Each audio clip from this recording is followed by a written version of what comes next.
on 12 billion individual hashtags used of a certain individual's name on TikTok. And then he becomes the most Googled person in the world. And you wonder why this happened.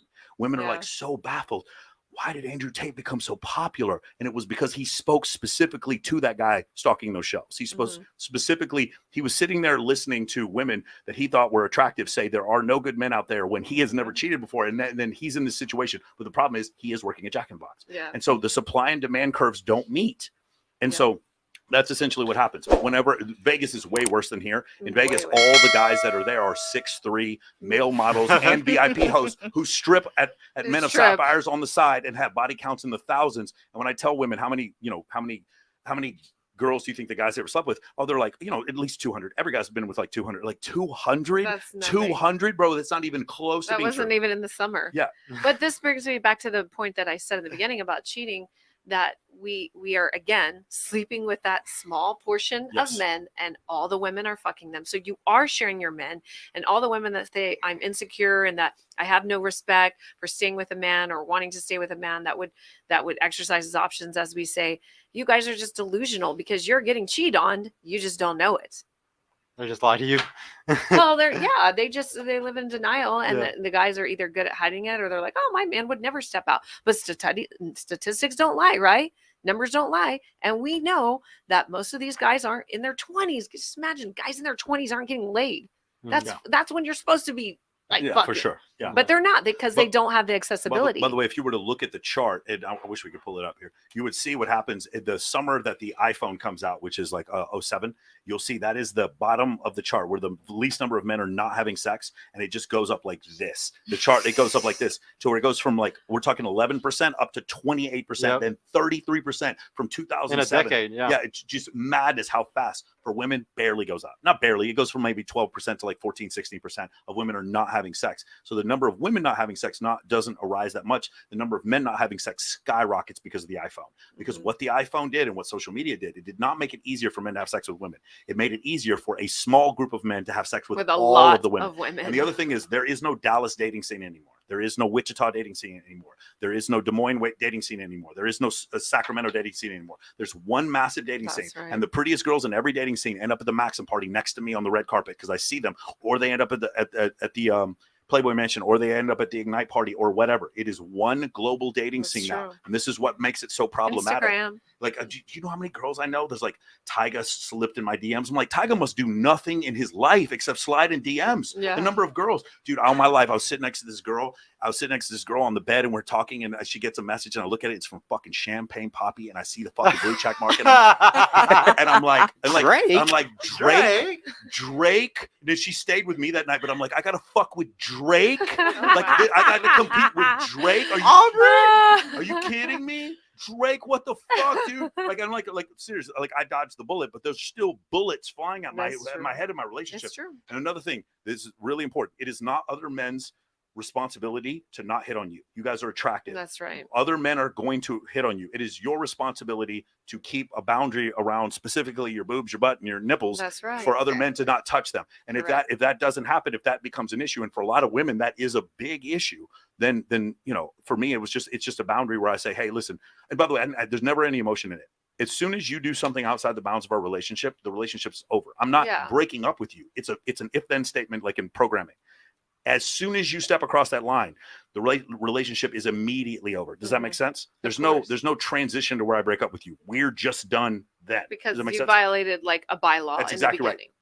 The boundaries are the key for everything, for both men and women. It is the absolute unassailable boundaries that you will not tolerate, you will not negotiate. That's why the high value woman is the most endangered species on the planet. It's because I think that she doesn't really exist anymore. Everyone wants to say they're high value, but what are you bringing to a man? And I know this sucks for women because it's hard for us to really take that in, that we're a dime a dozen. It really is.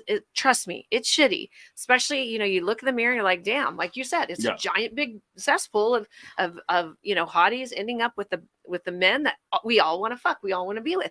That's why I say, if your man cheats and he's providing for you, you have children, he's doing something good, you have to stay with him, because you're going to go out into that cesspool of people 20-year-old models at your Maxim parties that are getting texts from Drake, and you think I'm high value. I deserve to have a man that's going to take care of me and not cheat on me. No, you don't. You don't. The world has changed too much. But- it just doesn't exist like that anymore, Michael. So the problem is Beyonce got cheated on. That's I just don't like. I and don't. Halle Berry. I don't know how else to explain it. It's like there is no like upper level to where. And again, I'm not excusing men for cheating. The problem with cheating is the lying. To me, That's right. The problem, like the thing is for me in every relationship I've been in, I'll be like, hey, I am not ready for exclusive monogamy. I'm fine with polygyny, not polyamory. I'm not fine with polyamory, but polygyny, where it's multiple women and one guy, and we can go meet women together. That's fine. But like in those situations, I'm telling the truth. The problem is the lying. The lying. The problem is the lying. That is the ultimate issue.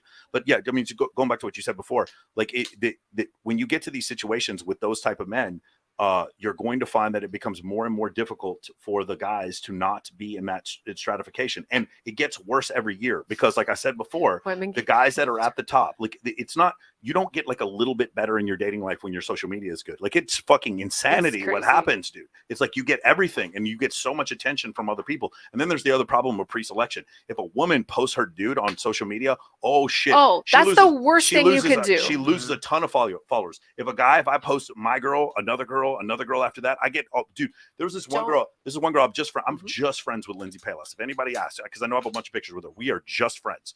Lindsay Palas, when I post a picture with Lindsay Palas, I get so many women offering to sleep with me. It's madness just from standing next to her. She has 9 million followers. So they go crazy. But not even that though, Michael. I remember I used to get mad at my ex because I'd be like, you never post me except for on private. He goes, trust me, sweetheart. You do not want me to post on our social media. Yeah. The day that you think I get a hose in my inbox now, if I post you and me and they know that you're my girl and that you're booted up, we have tats, I will really be bombarded with those. And it is fucking true. It's what Rolo says, proof of concept. As soon as because they know you commit. So what does she have that I don't have? Bro, well, exactly. I have a lot, ladies, but still. Hey, Sergio, before we continue, two things. I want to get on super chats, but before we do, ladies, do not pay attention to the chat. Yeah, they're gonna trigger you. So if you end up getting your feelings hurt, that is your fault because that is your choice to look at the chat, and this is why we tell you not to do it. Yes, sweetheart, my feelings ain't hurt. On the fresh, your body language says otherwise. They would tell me. Well, who just said that? It was Donnie. Jesus talking to you. Oh, okay. You got a problem or something? No. Looking at the chat, yes. Looking at the chat, yes. Because no, my body language is just because we're just on certain things for so long, and we've been here for forever. So. Well, this is our show, and you're on our platform. That's fine, but you ain't got to check me on live. So. Hey, this is our show. We went over the rules, all right? Nobody asked you that. The questions are there. People are asking questions. You know what? You can go if you want. You can go if you want. Absolutely no problem. Because I honestly didn't know that this was about dating and sex when I was invited here. Hey, and honestly, I'm not interested in talking about titties and sucking dick. So we're good. The door is open. No problem. I see why the last person cut the interview short. You ain't never watched the show, but peace. Yep, and don't plan on it. All right, you can go. Good day, shorty. Peace out. Okay. Yeah. So if a man cheats on you, you should stay with him because the grass isn't greener. Hey, don't forget. Hey, can somebody hand her a jacket, please? Can somebody hand her a jacket? Why is she still talking? Hey, the door is still open. They are good men. So what are you gonna do? They are good men. They just have. They just have options. They just have options, sweetheart. But you call yourself high value, and you're no different. But what does high value mean to you? Well, you define that. You define that. It's not opinion. It's numbers. Michael has told you the numbers. I have no kids. I don't need. But you make too much money. You make too much money. Exactly. Men want a woman that's submissive. You're not. I do have a relationship with God. No, we aren't on the same, sweetheart. You will be the lady alone with cats, dildos, and a sperm bank that never gets used. I'm just being honest. Sorry. I knew that was gonna happen. I was just waiting for it. Dave, you can go grab it. Can you get her phone? Yeah, she's gonna grab it for and us. you're right. We're not different because I will surrender and submit to a man, and that's why I get men that are 15 years younger than me. So let's try this. The situation where I think we're confused is like the idea, like internal self-worth. We all have self-worth, right? She's not the problem. It's him and there being unprofessional. He gonna check me when somebody's in there on here talking shit to me. They're asking questions, so I'm okay. No problem, shorty.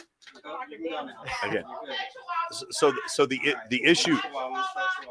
Man. Are you really trying to play Somebody's devil's really advocate? bad. No. The reason why she kept getting more and more upset is because she had built an identity on the money that she had I made. know. Yes. And Now, that made her high correct. value, Do you remember? darling. Do you remember the discussion we had before about like being equal or what Yeah. humans? Oh, value, I right? do. Right.